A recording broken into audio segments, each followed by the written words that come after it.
You will have to, it is your own fault. যেতে তো তোকে স্কুলে হবেই, কারণ দোষটা তোর। What will the teacher think if I go so late?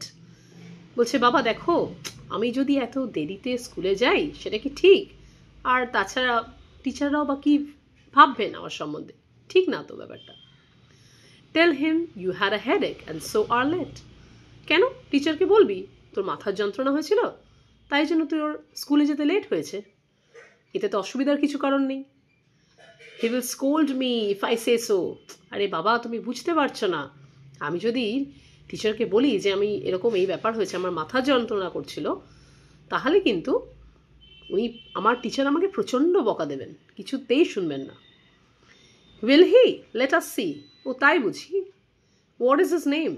আমার একটু বলবি তার নামটা কি? সঙ্গে সঙ্গে স্বামীনাথন বলে উঠল, স্যামুয়েল। টিচারের নাম কি? Samuel. Does he always scold the students? বাবা, স্যামুয়েল স্যার কি সবসময় খালি ছেলে মেয়েদের বকতে থাকেন? He is a very angry man. তখন স্বামীনাথন বলল যে না বাবা, প্রচণ্ড রাগী মানুষ উনি। He is specially angry with boys who come in late.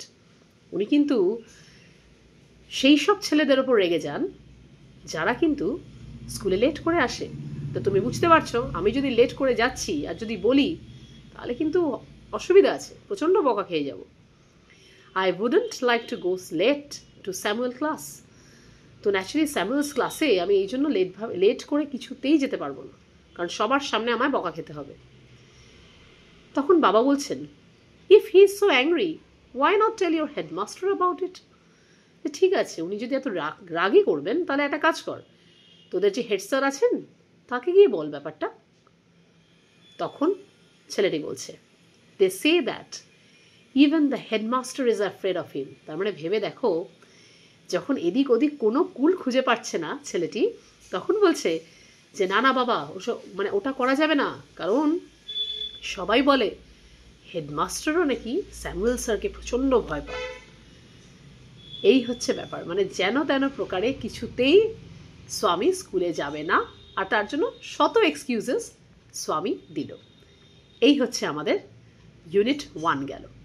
এর পরের ভিডিওয়ে আমরা দেখে নেব ইউনিট 2, চ্যাপ্টার 1 এর ইউনিট 2 কী বলছে। আজকে আপাতত এইটুকুই থাক।